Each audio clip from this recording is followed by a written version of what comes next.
Hey, what's good, fellow investors? I hope you're all doing great, and I want to welcome you back to my channel. If you're new here, my name is Jordan, and today we're coming at you with This Week in Cannabis News from March 18th to the 24th. Now, before we jump in, if you enjoy this video or you learned something, please just leave a like on it, as it really helps out my channel. And of course, if you want to learn more about this generational investment opportunity, subscribe below so that you don't miss any future videos. And there's plenty of content for you to go back, rewatch, and educate yourself with. Try to think of these videos as a time capsule. I've tried to put all the news and facts in one place so that you can watch episodes over time to learn about the evolution of the U.S. cannabis industry, identify top U.S. MSOs that you keep seeing pop up that you think will be worth a lot more in the future than they are now based on their current market caps and the growth potential from new markets coming on, and take advantage whenever you feel ready if you wish to do so, of course pending whatever incremental reform we're waiting on. And so as of last week, Kamala Harris says that she's urgently awaiting the DEA's work and response. And to follow up on that, we got a massive domino that we were expecting this week, folks, and the scariest question in investing, is this time different? Well, it does certainly appear that way as Germany upper house passes law partially legalizing cannabis use. And the irony here, the health minister says law will help to curb the black market. Will it? Because you didn't launch a legal commercial one? I don't know, but I do think it's fair to say that having access to cannabis is certainly a public health victory. And so this is behind a paywall, but will take effect on April 1st as planned. So all the links will be in the comments, but here's another story from Marijuana Moment, essentially sharing the same news, but highlighting that possession and home cultivation become legal and authorizes social clubs that can distribute cannabis to members going into effect April 1. And so no doubt many will get cannabis from legal sources, but I'm sure many will still get it from illegal sources because they didn't launch a legal commercial market. And so with that, just crazy to think. I don't know how long you've been following this industry, but those of you who don't know, Canopy was the original bull back when Canada legalized, and they had Constellation Brands invest $4 billion, and they pissed that money away pretty quickly. And so while this is huge for them, they've done a few reverse splits, and so they're still sitting at a ridiculously low market cap based on all-time highs that had their market cap valuation at like $25 billion at the peak, which is crazy. So just imagine what the US MSOs can get to. That being said, what's ironic is that, of course, Germany is massive for Curaleaf, and they see little to no movement, and this happens to run because, hey, easier access from institutional investors, yada yada, the original bull back in the day. And so just wanted to share that for the irony, but also had to share this, an interview with the Dime and Boris Jordan. And for anyone who is invested in the cannabis industry, I highly recommend listening to this one because not only does Boris sound more confident than ever, there's a ton of updates from the last time we've heard him jump on a Spaces or a podcast, and he just seems so relaxed and down to earth, and really he's like, dude, we're gonna fucking crush in the next little while based on everything that's happened. Dominoes have taken longer than expected, but they are falling into place. So yeah, definitely recommend tuning into that one. Link will be in the comments. Well, just had to share this from Week 420 because there are a few things to point out. Apparently Canopy had its highest daily volume of all time this past week. And so that, I think, is somewhat considerable. And when you consider that their market cap right now is $607 million, and I mean, I'd say that's overvalued for Canopy, but given, you know, all the circumstances, and in the past when they ran, they were worth $25 billion.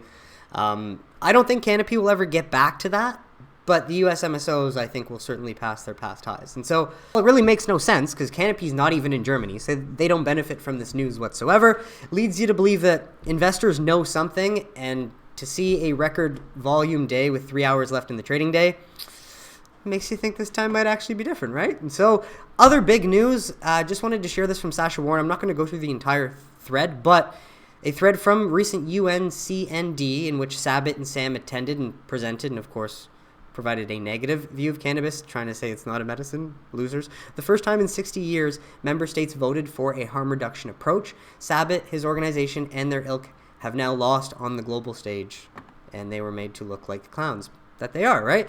It was bound to happen eventually. And so I'm not going to spend too much time on this thread. Of course, links are in the comments if you want to go through it, but it's a great summary from a guy named Steve Rolls, Senior Policy Analyst for Transform Drug Policy Foundation, who was live reporting from the UN Commission on Narcotic Drugs, which I believe is the event last week. It might still be ongoing, but I reported a few stories in my last week's video about 60 countries coming together and calling for an end to the failed war on drugs. And whether that gets rid of the 1961 Single Drug Convention that didn't allow Germany to actually outright legalize, I don't know, but seems like some progress is being made because ideally we want to get rid of that stupid treaty because bullshit. Long story short, though, it seems like the opioid epidemic is just getting so large that it can't be ignored anymore. And while they don't explicitly say cannabis is a solution to that, we know that it is. And so that's kind of why we're hopeful to be heading in that direction.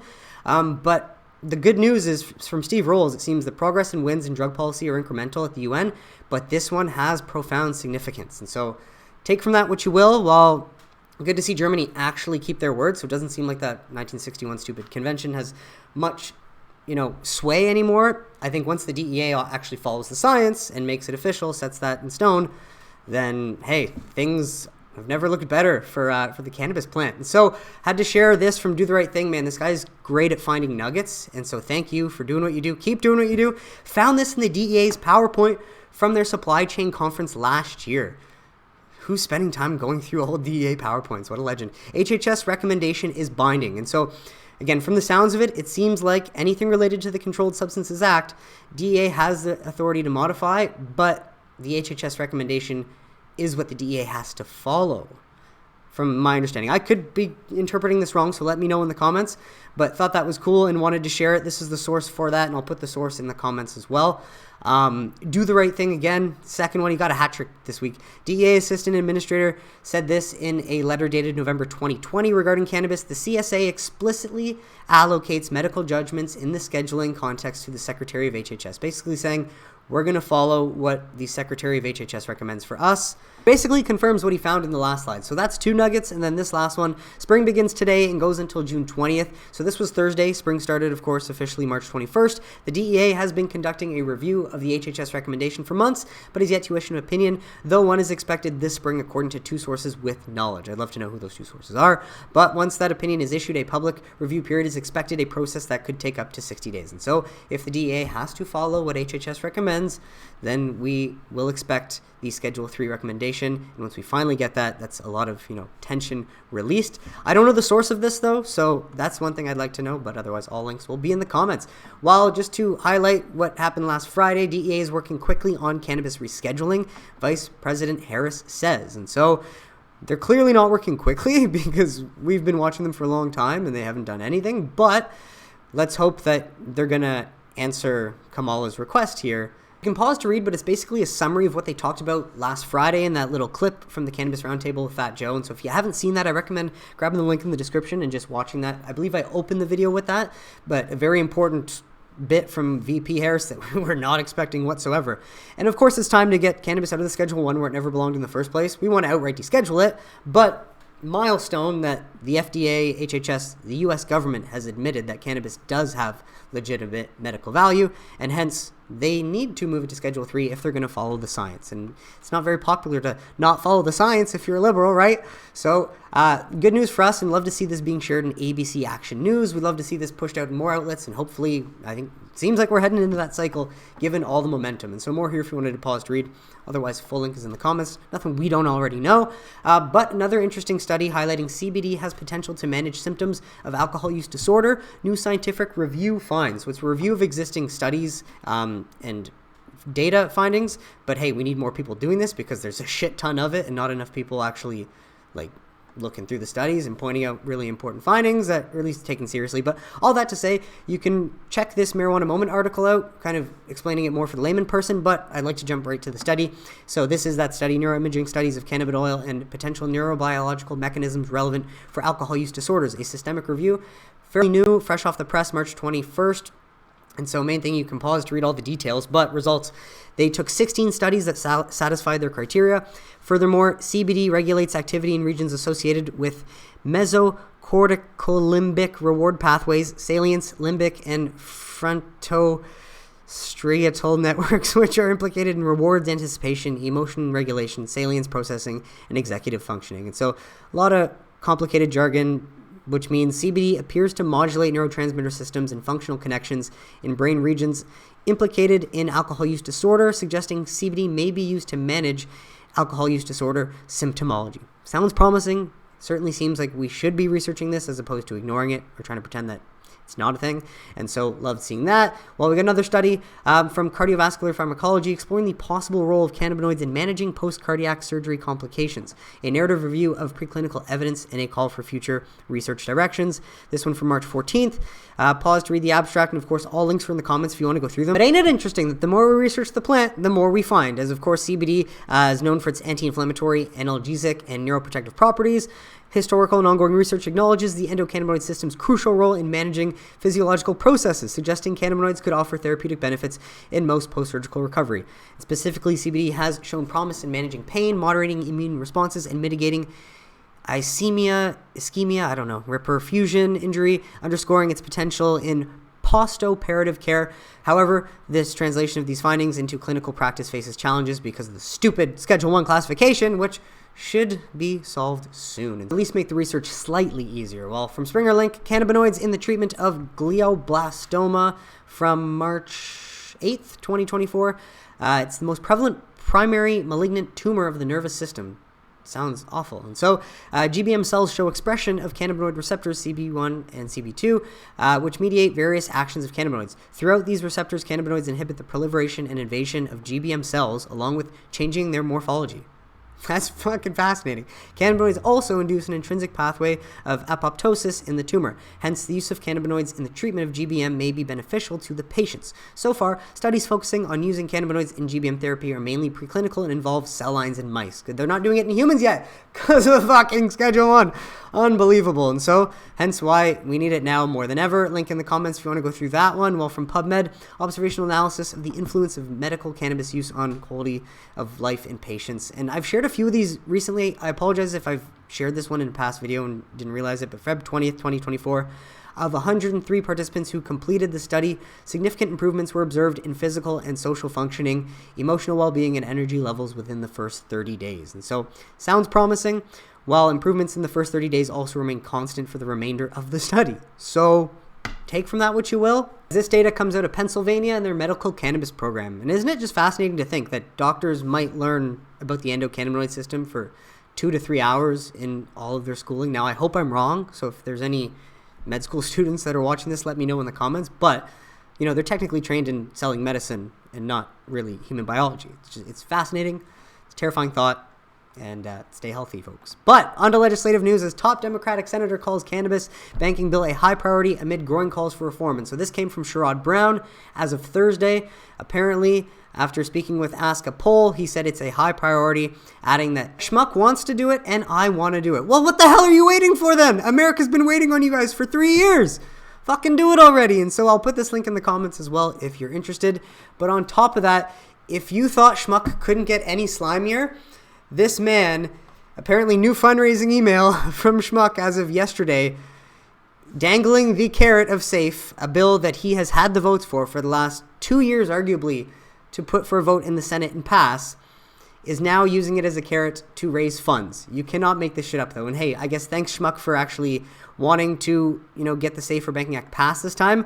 But, to educate citizens in this sort of way and then ask for money when 99% of your base has no idea that you've had the votes and you're just using this as a carrot. We knew you would use it as a political tool, but my God, this man could not get any slimier.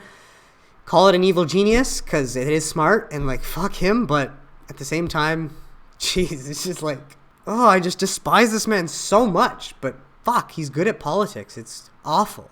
So, for marijuana moment, though, it doesn't stop there. Treasury Secretary Yellen says passing cannabis banking bill would be desirable to address real problem.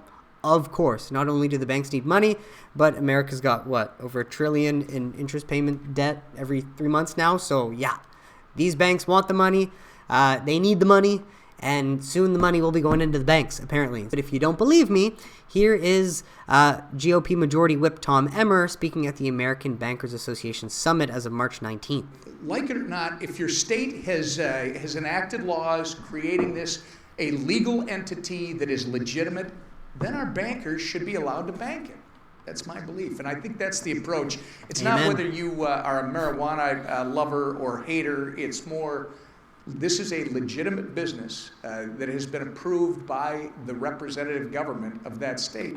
And states' laws should supersede federal laws. No shit. That's why we get cannabis out of that Schedule 1. Well, this is from Rep. Blumenauer, who tore into HHS Secretary Xavier Becerra. And so I'll play a little bit of a clip. Mind you, I do recommend tuning in, as he did go off on him. He didn't hold back. And so, thank you, Mr. Chairman. Mr. respect. Secretary, for joining us. But you know where we're going, I think, on my next question, because one area that I could not be more disappointed is what this administration has failed to do dealing with issues relating to cannabis. The President has made some minor the judgements. There have been a few people who have been pardoned. He commissioned an effort to reschedule cannabis. But Vice President Harris, just this week, was extraordinarily frustrated with the policies of her own administration. And she's right. I think it borders on political malpractice and beyond. This is an area that just breaks my heart. I am frustrated that the legislation we passed in 2022, which should have been fully implemented months ago, we're still waiting. Mr. Secretary, this is an area that is profoundly affecting millions of people in the United States. We are denying opportunities for research that almost everybody agrees could be transformative. And we're not in the forefront of this research. We outsource it to Israel or Great Britain. There's no excuse for our not being in the forefront of something that is now legal for 97% of the American public. And when people have a chance to vote, they vote to change the policies. I am hopeful that we can see some action following through on the legislation I passed, but more importantly, on the things that the American people want.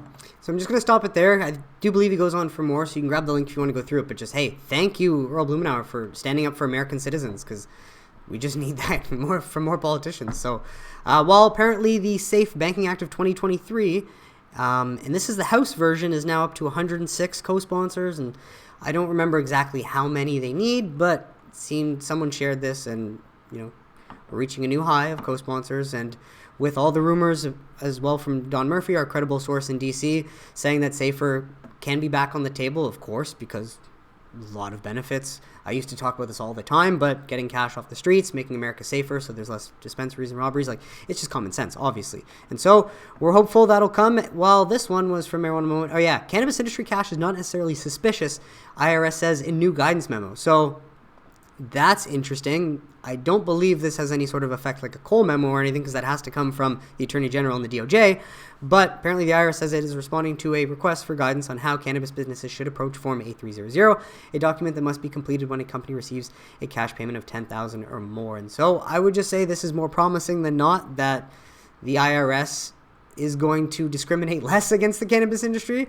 But I honestly just want to say I'll believe it when I see it. And so more here if you wanted to read through it. Ultimately, I do think if SAFER does get passed, there's going to be a lot of safeguards in that, like the safe harbor language and all that Boris Jordan of Curaleaf has talked about for a very long time, and how big investors obviously aren't just going to take the risk of investing in an industry that's still technically illegal at the federal level, hence why all this change has been in motion, and we finally seem to be arriving. So a lot of important points made by important people in positions of power that should know what's coming, and they're either leading us on, or we're finally getting what is long overdue. And so on to state news from Florida Office of Medical Cannabis Use for this past week, March 15th to the 21st. And so before we get into the visuals, just scrolling down to share that qualified patient count is up to 877,178.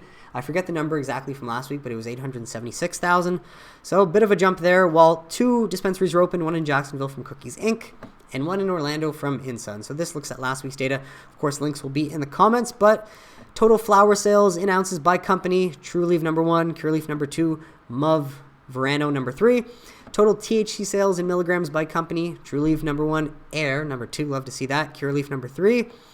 CBD sales in milligrams by company: Certera number 1, TrueLeaf number 2, Air number 3. And then total dispensing locations: TrueLeaf, Verano, and Air Cannabis. Slowly creeping up. Love to see that. While an update from the Florida Supreme Court, nothing as of yet, but technically no news is good news. And if we don't hear anything, or basically if there's no press release stating otherwise about the ballot initiative in 2024, basically next Thursday and then the Thursday after, it might just be next Thursday because then the Thursday after we're already in April. If we don't get that by April 1, then the adult use initiative is on the ballot in Florida. So no news will be good news from here until April 1st. So that is awesome. Thank you, Joe, for posting that. Link to the actual court case filing. I'll put these links in the comments if you're interested to go through them. Well, just an update for any of you that aren't in the know or are new to my channel. 5 states, including Florida, could see rec cannabis legalized in 2024. Here's where. And so while we will see it on the ballot in 2024, most likely, it wouldn't go into effect until 2025. So just wanted to at least provide that context. It's worth knowing if you're not aware. While Pennsylvania rec cannabis, it's up to the legislators to get that done, but the governor's pointing to wanting it done and adding budget in his, whatever his plan for the following year. And so I think the rumor is, Pennsylvania is likely going to be a 2025 story. We'd like to see them get that done in 2024, but we don't know. While New Hampshire's governor willing to legalize cannabis, that's been a long time coming, and I think New Hampshire is the one that wants to go with the state-run model, and I don't actually remember whether they've, definitively chosen to go with that or not, but more there. In Hawaii, They keep going back and forth. I will update you once something is set in stone and actually gets passed. And then South Dakota petition could put cannabis on the ballot again, although they voted for cannabis in 2020. And then their governor, Kristi Noem, who I like some of the things she does, but at the same time, she's like, no, I know better than the people of South Dakota, and they're not ready for that, which is some horseshit, some very unconstitutional horseshit. But more on Florida. Thank you, the Weedman 420, for sharing this, as just in case. It's going to be such a catalyst once Florida does go legal for adult use, just based on the fact that it's a state with 25 million people plus 100 million of tourism a year. But just in case, a little Florida info, if you're looking into the future, with 90% of their stores in Florida, Consortium, and this seems to be a post about how Consortium is undervalued if you're focusing on this, but just wanted to share the numbers overall. So I'm not obviously saying that this is advice or anything. You know that, I'm sure, but just had to say it. So looking at the company, how many stores they have in Florida, what percentage of the company's stores are in Florida. So obviously Consortium is heavily weighted in there, as is Trulieve even, and others like Air. But yeah, a little bit about Florida there if you're interested. Well, from Pablo Zuanic, his latest. So as of March 19th, from this past week, Tuesday, potential DEA questions, cannabis sector equity research. So 19-page report if you're interested, free. Thank you, Pablo. Legal questions being asked by the DEA. I don't know why it's not loading, so it's pretty ugly. But hey, grab the link in the comments if you want to go through that. Possibly a lot of good information in here. Well, this one came from CanTech Letter, so again, take this with a grain of salt, not advice, just sharing what's coming through. But as of March 14th, so from last week, a little old, Air stock wins target raise at Beacon. And what did they raise their target to? Let's scroll down and find it. I believe $8 Canadian. And so, I mean, my average price for them is $3.11 Canadian, getting much closer to getting back to even and going up, and I'm sure at some point, once we go up, we're not going to come back down, but 8 is obviously a considerably higher number than $3.11, so I like seeing that. So you can pause to read. Well, if you were interested in Air, there is this interview, Q4 earnings with Air Wellness' CEO David Goubert from the Dales Report, Trade to Black. I have not watched this. It is from last week. I might have put it in my last week's video. I doubt it, though. So for anyone who might be interested, this link will be in the comments if you wanted to go through that. Well, from Gem Hecht, I forget what this one is, so it'll be a bit of a surprise. Oh, yes, insider buying from the Cannabis. We love to see that from the company with the worst possible branding name ever, because even if you try and type Cannabist, Google says, did you mean cannabis? Talk about an all-time branding brain fart. But you love to see the new CEO, David James Hart, buying 100,000 shares in the open market at dirt cheap prices. And as you know, if you've been watching my videos, I've been loading up on Cannabis, trying to build a small position in them, but a decent enough one where, given their past highs at like $9.75 Canadian, I've got my average price down to 46 cents. I'd love for that to be my first ever 20 bagger. And, you know, given the fact that the Cannabist assets, you know, a lot of debt and not managed well, but should be worth way more than it was at its all-time highs in February 2021, given the progress in the cannabis industry and what's around the corner. All that to say is I've bought my ticket and I've taken the ride with these guys. Not advice, though, as always. Well, wanted to share this for anyone who is invested or interested in Cresco Labs. They are one of my biggest bags from 2021 days, and I do think I'll make my money back. However, anyone interested, Cresco Labs Opportunities and MSOs Mondays. This is a podcast he did with Trade to Black 4 days ago. That link will be in the comments. Again, if you're a Cresco Labs shareholder or if you want to learn more. I have not listened to it yet, but I do plan to. So, well, also from Do the Right Thing again with another banger. A great post on Reddit about the top MSOs shares outstanding since 2021. And so this link will be in the comments if you want to go through that, but just sharing this image highlighting, talk about good leadership at GTI, not diluting much since 2021. Curaleaf next, second place at 3.5%. Verano only diluting 5.8%. Cresco Labs 9%. While Trulieve, unfortunately, you know, big lesson learned there when they purchased Harvest Health and Rec. Not ideal, obviously having the most dilution. However, that Florida flip is going to be very, very big for them. So wanted to share that as I thought that was cool to at least highlight, you know, the top 5 tier ones, what we used to call them. From Green Wave Advisors, a few visuals, a 5-year look from 2019 to 2023 at cash flow from operations and cash taxes paid. Green Thumb, the clear outlier, retains 60% of cash flow after paying taxes. Trulieve and Verano have sufficient cash from ops to pay taxes. Cresco and Curaleaf a bit challenged as tax paid would exceed CFO, top right. So next tier, MariMed cash flow sufficient to pay additional taxes, lower right. And so this is, again, not advice, just sharing what the Green Wave Advisors has put out. Looking at the top 5 Tier 1 MSOs at the top, and then other multi-state operators are at the bottom here. And from my understanding, ideally, you want to see the green bar consistently higher than the black bar over time. And then this gray bar signifies how much of that tax paid, I believe, and then this might be profit left over. Correct me if I'm wrong, let me know in the comments. Obviously, the cannabis looks like shit when you see it like that. I know, buy the ticket, take the ride. I know it's high risk, but that's why I'm hoping it'd be high reward. And getting rid of 280 will go a long way for this. That's the whole reason and thesis behind, of course, Schedule 3, taking the incremental reform in the near term. But yeah, take from that what you will. On to the next one, Green Wave MJ with another graphic. So once this loads, this grid illustrates how the MSOs stack up in funding current tax obligations with cash flow from operations by year and cumulatively 2019 to 2023 with and without year-end tax accruals. And so the main thing to highlight is across the board, if you want to make an investment and you're not sure, the safest plays are, of course, the Tier 1 MSOs. And again, this is not advice, but Green Thumb clearly in the last 3 slides or the last 2 is the outlier for being the most fundamentally healthy company to invest in. I don't have exposure to them. Well, I probably should. Looking at the clear data, it's an easy argument to make. I'll tell you why I don't. It's just because I'm not playing it safe. And while I don't own a Green Thumb bag, I have Cresco, I have Goodness Growth, I have Trulieve, and I'm sure I'll make the money back there. Going forward, I don't want to invest in Green Thumb because they're already worth a few billions. And while they might grow exponentially, given the fact that, what we saw in Canada in 2018, there's no reason why sky's not the limit for these US MSOs once we finally get all the catalysts. The main thing is that I think I can make more wealth if I concentrate on companies that are in the low $100 million valuations, and I buy them there and I sell them once they're worth billions. Because I know Air and Cannabist were both worth over $1 billion in the past, February 2021, when they were much smaller than they are now. And so, hence, that's just my strategy, just sharing for context if you're interested as to my reasoning and why I've invested in what I've invested in. Again, I'm playing high risk, high reward, but very interesting as, of course, green across the board means CFO fully sufficient to pay all taxes or cash flow from operations fully sufficient.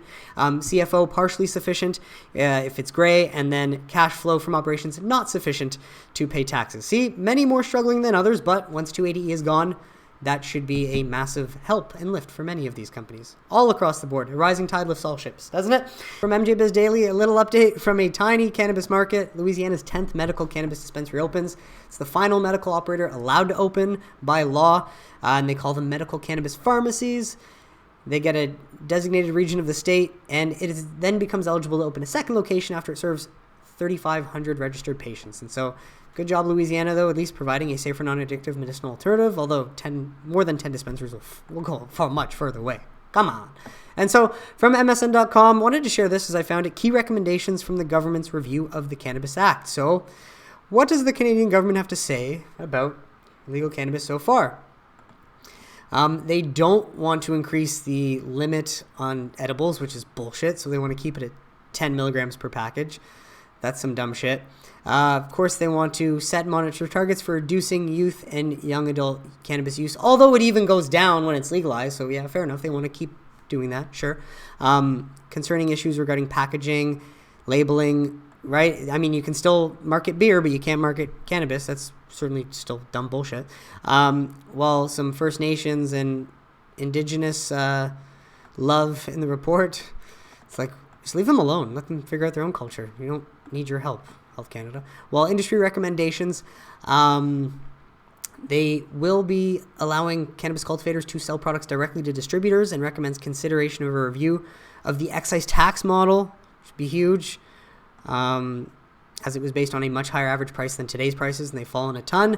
Reforms to the excise tax regime could include higher duties on cannabis products with higher concentrations of THC in order to discourage consumption of higher risk products, which is, again, bullshit. But then medical access. This was interesting. Recommends allowing pharmacies to distribute cannabis products to people with medical authorization. Says Health Canada should prioritize moving past the distinct medical access program so cannabis can be part of conventional medical care by being considered within standard drug approval pathways. So instead of making cannabis a special Health Canada program, it sounds like they're just going to bring it into the program and not make it something special or designated. And one part of that would be a rapid advancement of a pathway for health products containing CBD being legally pushed as a medicinal product. That sounds good to me. So if anyone else watching got anything different out of that, let me know in the comments, because I'd love to have a discussion. But surprisingly better than I would have expected, given the current state of our Canadian government. And so with that from Forbes, though, nearly 72% of Canada's cannabis users buy from legal market survey finds. And so whether that's accurate or not, the number in 2018 when Canada first legalized was about 25%.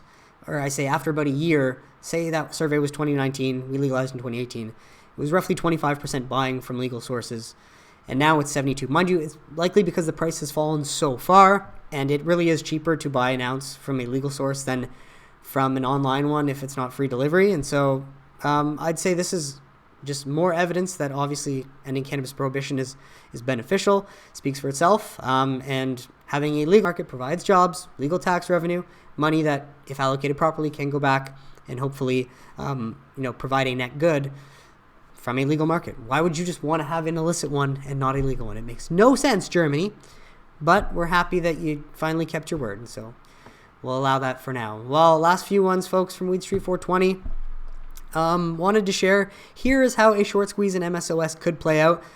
It's speculation, so again, take this with a grain of salt. More entertainment than anything for anyone that is interested. I'm not going to read the whole thing, of course. Don't want to make this video too long, but generally works through 6 steps: authorized participants, creation process, redemption process, short selling, covering the short positions, and impact on shares. Well, there's a second bit too, and a massive short squeeze from increased demand for underlying assets, premium to net asset value change, creation and redemption arbitrage, redemption pressure, impact on share price, and forced liquidation. We've seen forced liquidation in the past. Some margin calls would be clutch, though, on some very deep shorts. And so from Weed Street 420, again, another one about shorts.